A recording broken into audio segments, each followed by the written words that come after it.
amazing man behind Doom. What'd you guys think? Oh, dude. Did you like it? Unbelievable. Good. It was amazing. Past expectations. That's Good. awesome. I don't understand how you can go from something like, the spectacular game that Doom 2016 was to this godlike, beautiful creature that is Doom Eternal. Thank you. But kind of my first question is something that we didn't really see in this trailer. In the reveal trailer, I noticed that the Doom guy was wearing his kind of iconic armor. Is that something that is going to be implemented in the game later, or is it just kind of like an aesthetic aspect, or will it have something to do with the story? He's actually wearing it. If you look close, it's not necessarily just his iconic armor. It's some updates. The big thing that's more kind of related to the original is the bear arms. Yes. And Hugo can talk about that. But really, it's about kind of his upgrades, his shoulder-mounted launcher, his Doom Blade, his new dash ability, kind of in creating an aesthetic around that supports all that stuff. Yeah, and the truth, it's actually the same armor. Okay. It is. You're just seeing it at a different angle. Okay. With just the color of the cinematic. I mean, that's put together by another team. Gotcha. But pretty much all the same stuff. I saw it originally. I was like, is that like the original Doom armor? Or is that... as you said, like when you look at his armor now and you saw the concept piece, I mean, it is meant to take some cues from the original, Doom armor with the exposed biceps and stuff like that. But to answer the question, I mean, it's still the Praetor suit. It's just same guy. Yeah, revised version. It's the same hero so it's a continuation story. And he's updated his suit, and in classic, Doom fashion, he's got his guns out. Yeah, as it should be. Which we also think is kind of appropriately sort of nonsensical and ridiculous that he would fight the forces of hell not completely covered, but that's so Doom. You know what I mean? The Doom is just meant to be silly and fun. Yeah. So we love it. We loved breaking out his guns. Awesome. Can you tell a little bit what the story is, why he's such an upgraded character now? Honestly, we love to leave that for people to figure out in the game. Mm-hmm. We have this kind of just philosophy. Hugo touched on it a little bit. We tell our story. Doom is not a game about story, but there is nothing in the game that isn't thought about from a story and lore perspective, to give people that opportunity to say, like, how is this suit upgraded? Where does he do that? Like, he's the Doomslayer. Where does that happen? And we will be giving players the opportunity to kind of discover that on their own. So if they want to, if they just want to blow the shit out of demons for the entire time, that's perfectly fine. That it's super fun. But if you want to poke around, kind of take a little break from the demon madness, we're going to give you lots of opportunities to kind of explore those origins and kind of a little bit more about him. Fantastic. But can you set the stage? How long after the first one does this take place? What's humanity been doing? Clearly, they've been getting fucked up. Clearly, they've been messing up again. Yeah. They've made some mistakes. But obviously, he's interacting with humans. Is this some kind of war that's going on? Like, what has happened since? We can't say too. The fact that you asked that question, it's kind of what we want people to feel, like that there's questions that they find compelling that they want to answer. We will answer those questions. Certainly, some time has taken place. It's not immediately after the last game, but again, it is a continuation of that story. Clearly, mistakes have been made. Mm-hmm.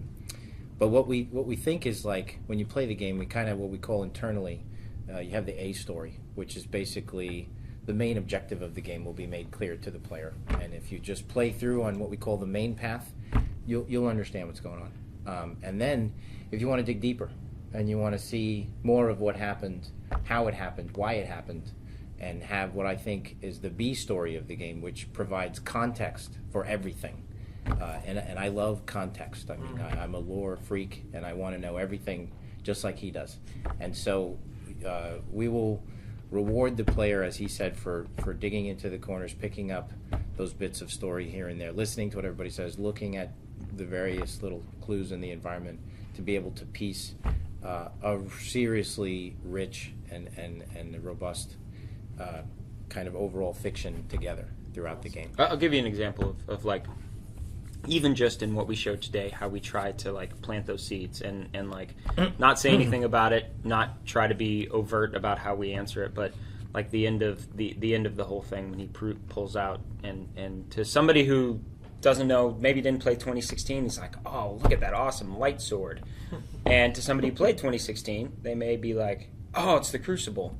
And to somebody else who really dug into 2016 and watches this back and looks carefully, it's actually not the same Crucible as what was in 2016, and it's a symbol on it, and then you can even take that and dive further into some of the stuff we showed and start to make your own assumptions and guesses, and hopefully that's what people do as they decide, like, I really have to figure this stuff out. I want to know, so I want to play the game. But you picked up on it. There is clearly a struggle going on in humanity. Yeah.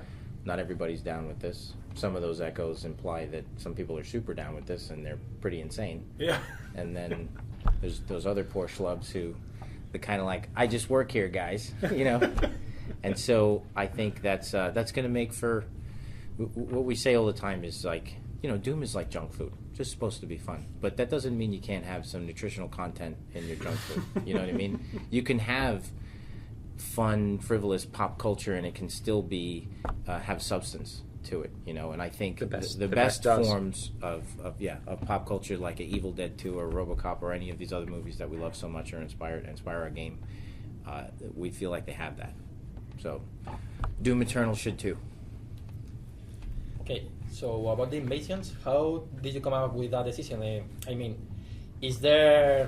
what did you guys think when you said we need to have invasions in the game? Invasion?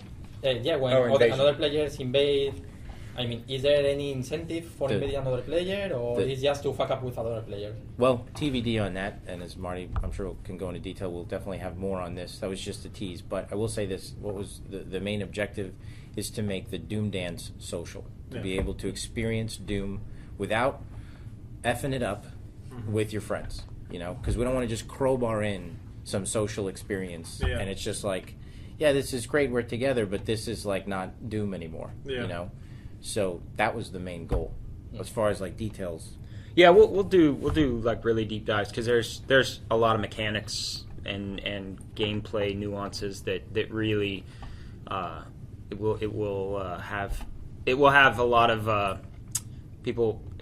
It's always difficult just to kind of like kind of take a high level approach. So we wanted people to know that we're making Doom social. That's just one of the ways. We're also developing an internally developed PvP component that is new and also very, very Doom. We're really trying to keep things very very, very Doom feeling. It's funny, he and I, we talk about this all the time, just being honest. We just want to gush about everything. But as you said, it's difficult. We gotta say strain. Yeah, it is. We gotta stay high level. But it's awesome. But Invasion, I mean, at a high level, it is that social experience, and also we want to give people as many ways to experience it as possible. We did have the ability in one of the cool things about the multiplayer for 2016 was you could turn into a demon, and within that experience it was fun, but it actually is it's really fun to play as a demon, and doing that in balance Invasion, issues aside, being the demon, which we acknowledge, but being the demon was fun. It gives you a totally what's fun is it gives you Doom is never going to be like you want to be the Slayer when you're playing on that. When you're taking on the demons, you want to be the Slayer. It's not a class-based game or anything like that. But when you get to play as a demon, you get different experiences because the demons are so different. They're it feeds in really well when you say these demons are so unique. They're different sizes. They have different attacks. They have different capabilities. When you get to control that aspect of it, it opens up like a whole new way to play the game. But you're still always thinking about the same rules. You're in the same situations. You're fighting against a Slayer that you've controlled before. He can meat hook, he can ledge grab, he can double dash. And because you've played against a demon, you know what that demon can do. So when you kind of have those invasion situations, it's a very familiar thing, but then but now it's completely dynamic, and you get all the unexpected things you get with a social type of experience. First reactions online were, can invasion influence my campaign negatively? It's the first question that popped up. I mean, you can be killed. So if you're going on a run and trying to play the whole thing without being killed, you can. But I mean, as we play it and test it, it generally doesn't have a negative. You know, you always have to. There's always people who want to try to grief. Any more than getting killed by a Baron in your single player experience. If you would consider that a negative experience, I suppose, but I mean it basically just enhances the experience. It makes it more dynamic. My favorite part is just, you could see this already, and this isn't giving away too much information. It will make otherwise moments of the game that weren't supposed to be super exciting, like a hallway or a what do we call it, ambient, not ambient. Oh my god. We use the word all the time. Whatever, ambient combat. The kind of connecting spaces where there's just little guys wandering around and stuff like that. It can make that extremely dynamic. It can make walking down a hallway and doing something that is not supposed to be this epic moment, it could turn it into an epic moment because you can't predict what a human player is going to do, you know? Yeah. And so, sure, there's risks, but there's risks in turning on Doom. There's demons everywhere. Yeah. And it's very fun. I mean, the whole thing is like we everything we do we fun first. I mean, we had that saying on, and it sounds dumb. We make video games, of course, it's fun first, but like you really do have to come back to that because sometimes you can get into overthinking and like all this kind of stuff. It's like if we're playing it and it isn't fun, and internally, I think everybody at on the team is a very good barometer for how things feel. If we have, as we go, we are like, this is fun. This isn't fun. This sucks. I don't want it. I'm going to turn this off. Like, we don't want to create a feature. We will give you the opportunity to turn it off because if you're doing an epic run that you want to be recording and whatever, and you don't want anybody invading, fine, turn it off. That's great. But we don't make features of our game that we purposefully want people to turn off. If somebody has hit that off switch because it's not fun, then we've probably done something wrong along the way. So we try to make that judgment internally all the time, and you know, as we're playing, if people are turning it off, it's a very, very detailed conversation about like why, what isn't fun, and like let's fix it. So the last Doom, I don't think a lot of people really appreciate how fast it was and the mobility. And the thing that stood out to me in this reveal was even more mobility, getting even a little bit more vertical to time things right.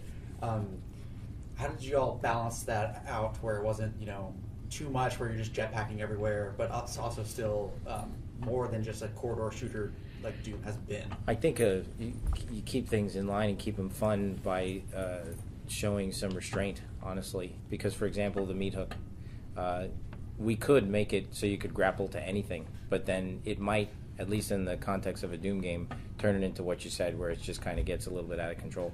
So the fact that you can only meat hook onto enemies feels very Doom. It allows you to close the distance between enemies more.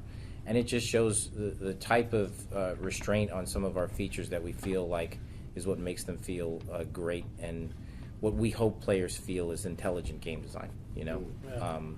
So, because on the surface, Doom is this wild and crazy, bombastic, goofy experience, but like I said, we put a lot of thought into the game design. We want it to be fun. So I think that's the main thing, is just like, even the dash, you know, the dash has a cooldown, you know, various little things that we use. Very often, I think the best parts of any art are the parts that the artist left out, because it enhances all of the other features. I don't care if it's music, writing, movies.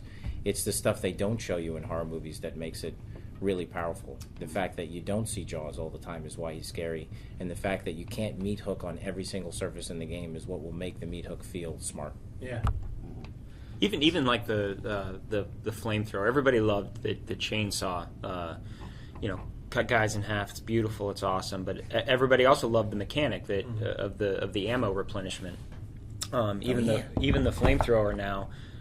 You know, we introduced the shoulder mounted, and it's this combination of, like he said, like we want it to be bombastic and crazy and fun and powerful and all that kind of stuff, but be smart as well. So when you use the flamethrower, the cool thing is about this, the reason we wanted this is so that you could launch equipment without taking down your gun. In 2016, you take down your gun, you throw a grenade, you bring back the gun.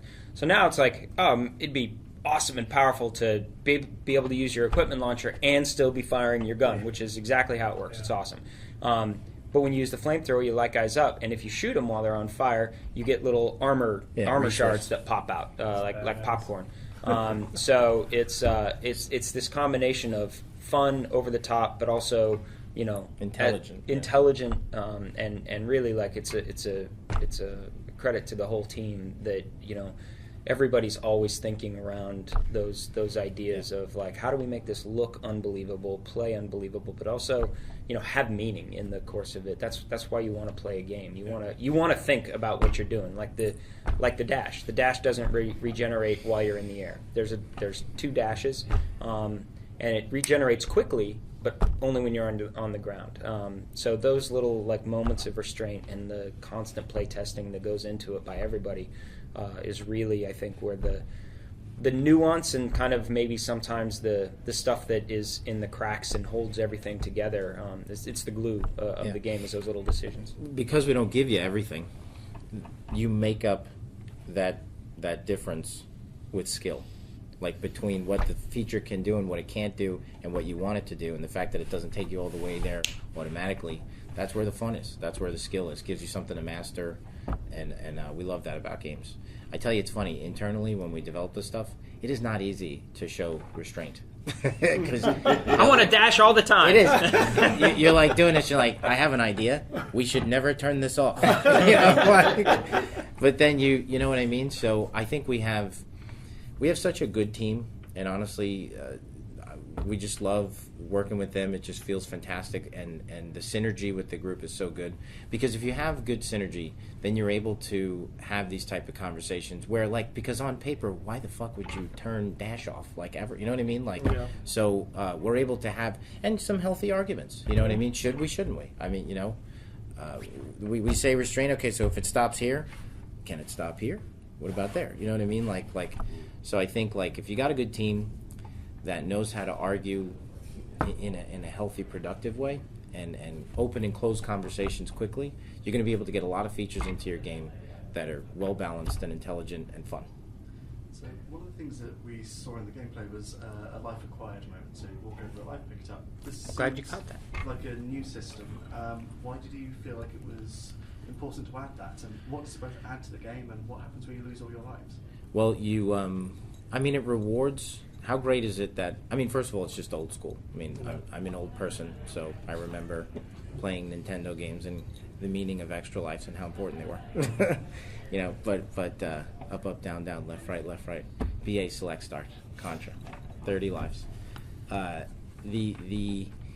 So your reward for exploration in the game, it's one of the many things that you can find, obviously, but then you have earned yourself a get-out-of-jail-free card, and I think that's really satisfying. You know what I mean? You're able to get thrown right back into the action. Of course, it's still death, but and it's just this fun.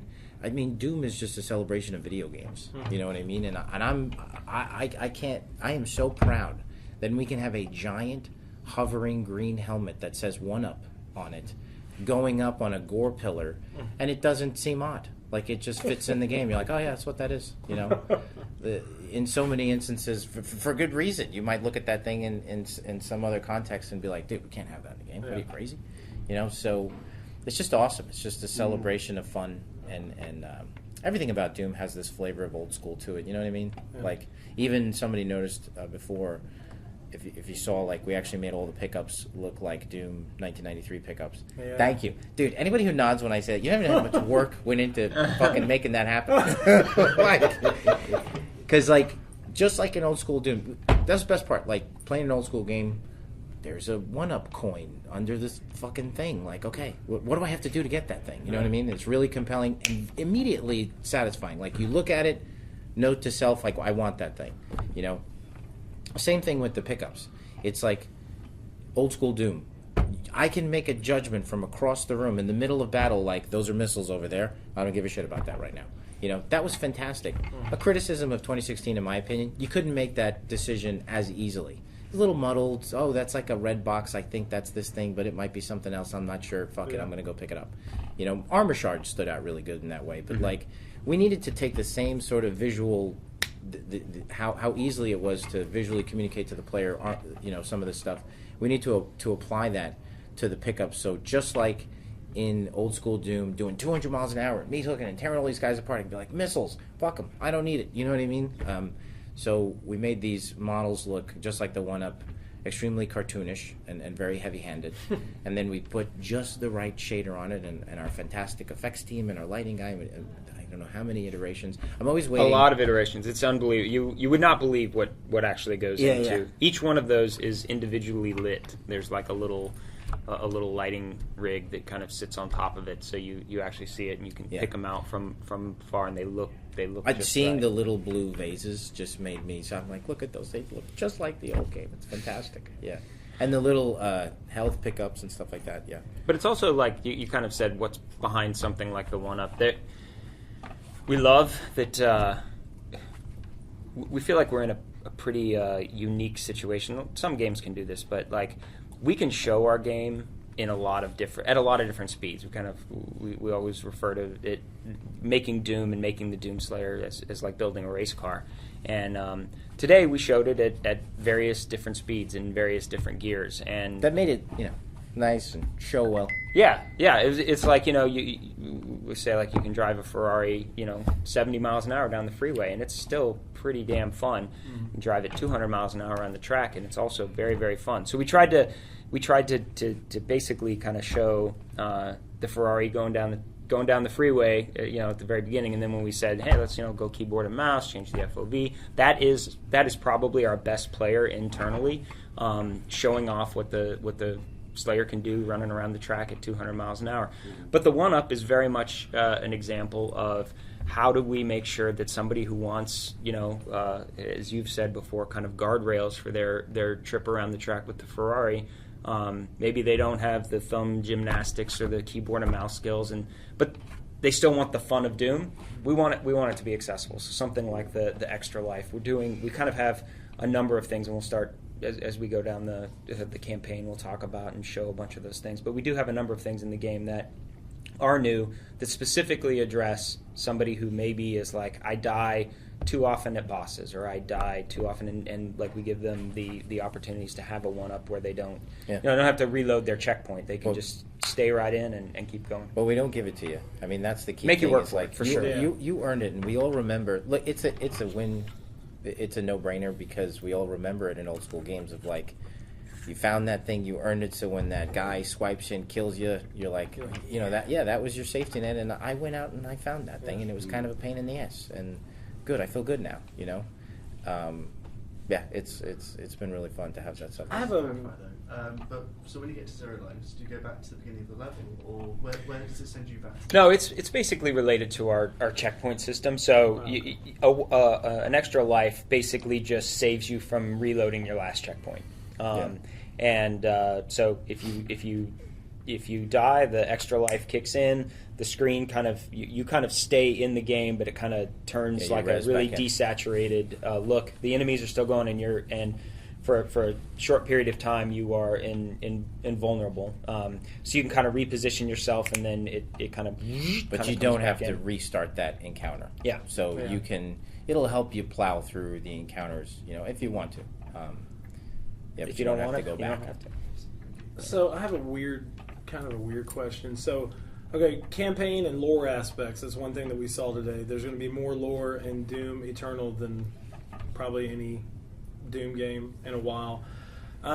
We've seen like heaven, we've seen hell on earth and all this other stuff. But like, are we going to see like this battle between like good and evil? Like, I saw in some of the lore concept arts, it was kind of more of a brighter aspect of things. Are we going to see like angelic type of stuff in this as well?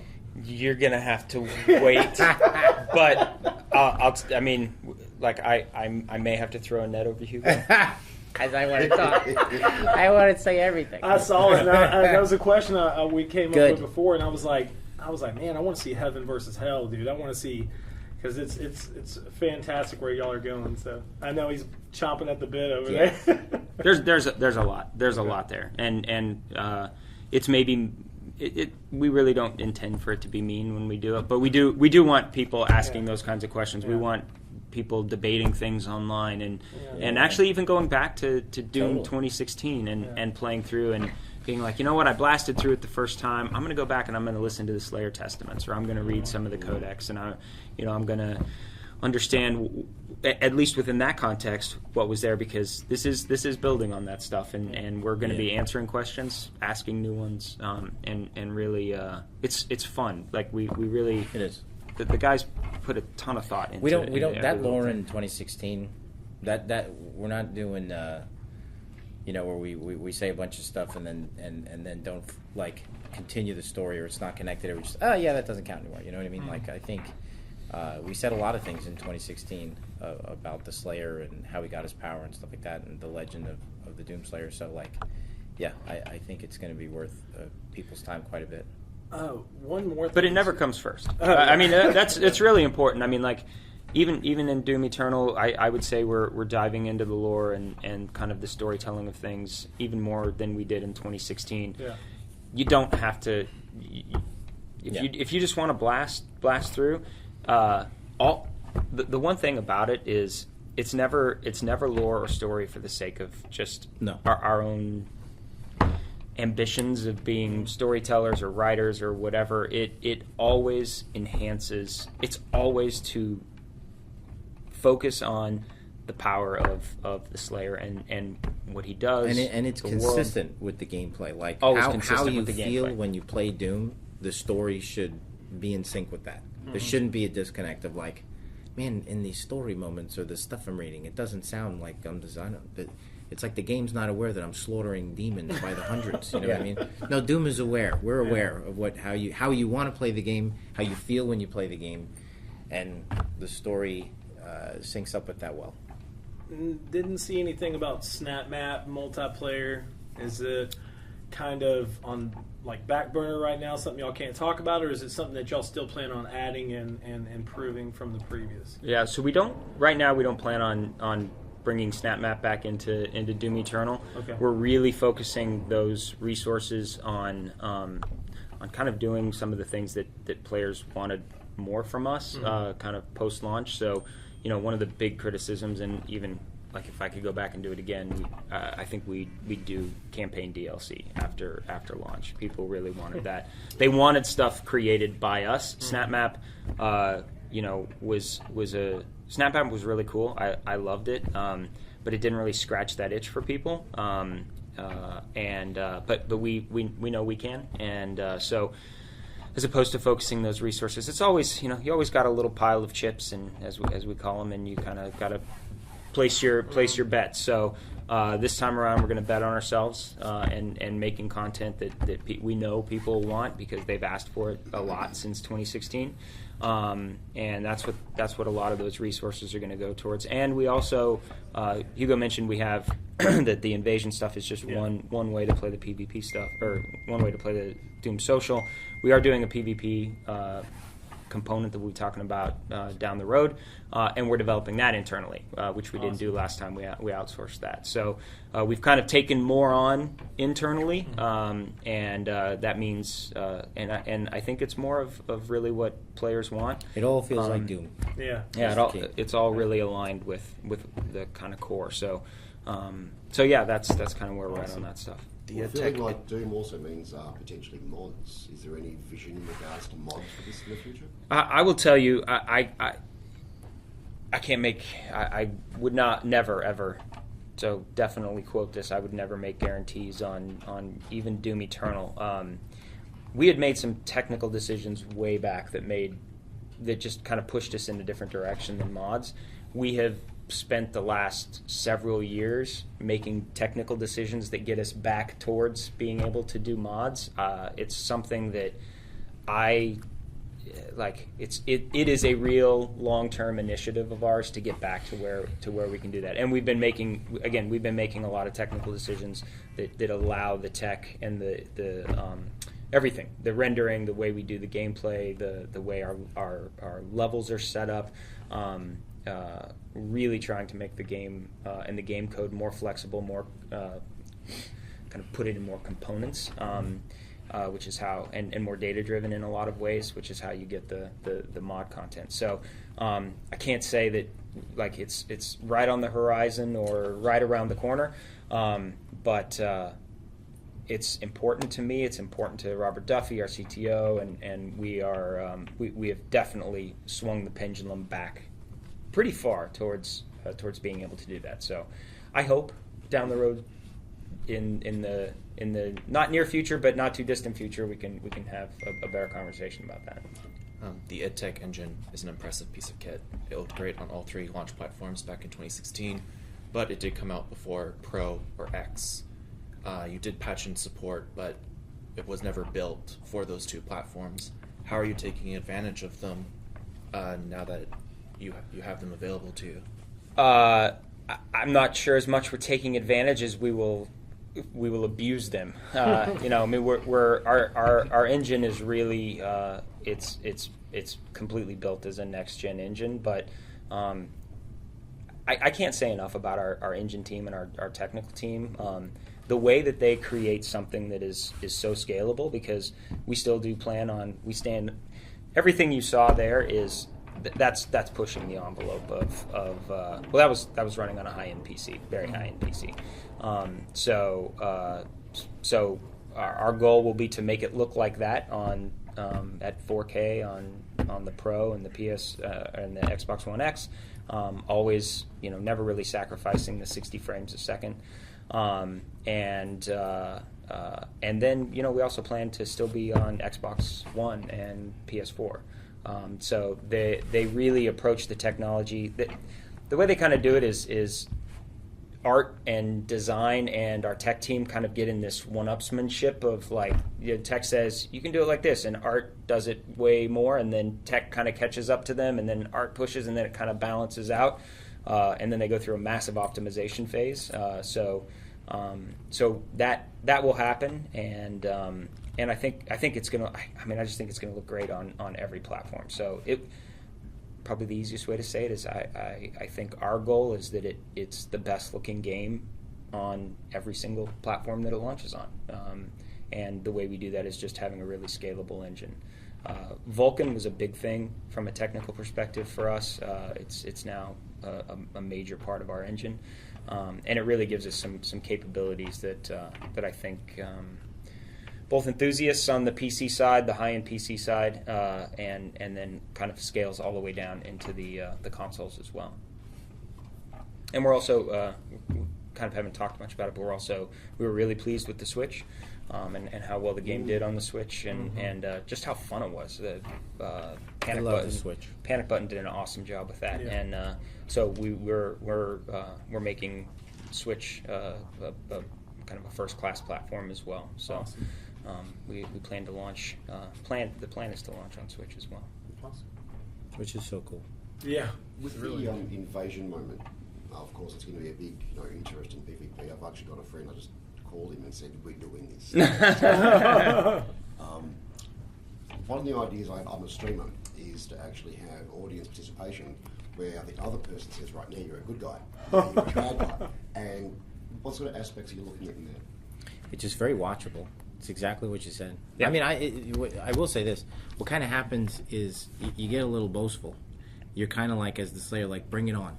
Like, I'll open up my game, throw the best you got at me, and you just keep it open, and it's just fun, So absolutely. I mean, one of the best parts about it is it's extremely watchable, And it's actually even... Like, once we start talking about actually how it plays and some of the mechanics that are involved in playing it isn't as straightforward as maybe it just looks on the surface. Like, once we start talking about it, I think you'll understand how when we say it's watchable, It's very watchable. It's Yeah. there's and There's a I lot- hate to be so cryptic, Yeah, but I really do. But there's mechanics, there's things in place that, to his point, there's more to talk about there. The destructible demon system that you showed off, is this purely cosmetic, or is it things like, are we going to be able to blow the legs off demons and have them crawling after us? Or There will be, in some cases, like with fodder known, in some places with larger enemy types, yes. You know, again, in the spirit of like intelligent game design, first of all, it enhances the feedback tremendously.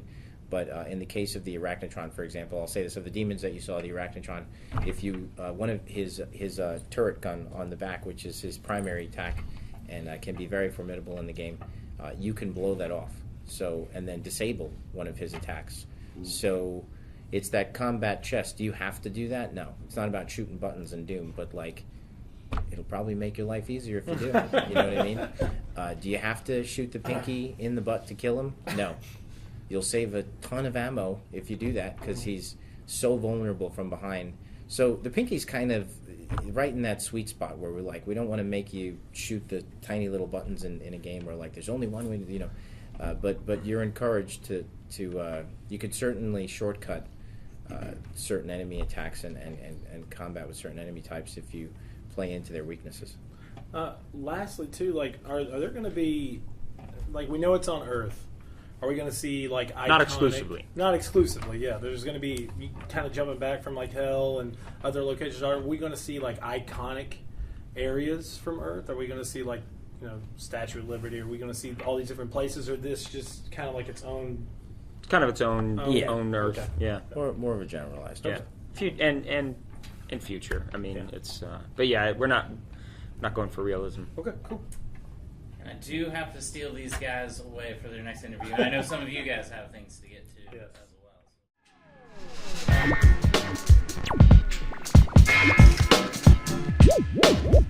well.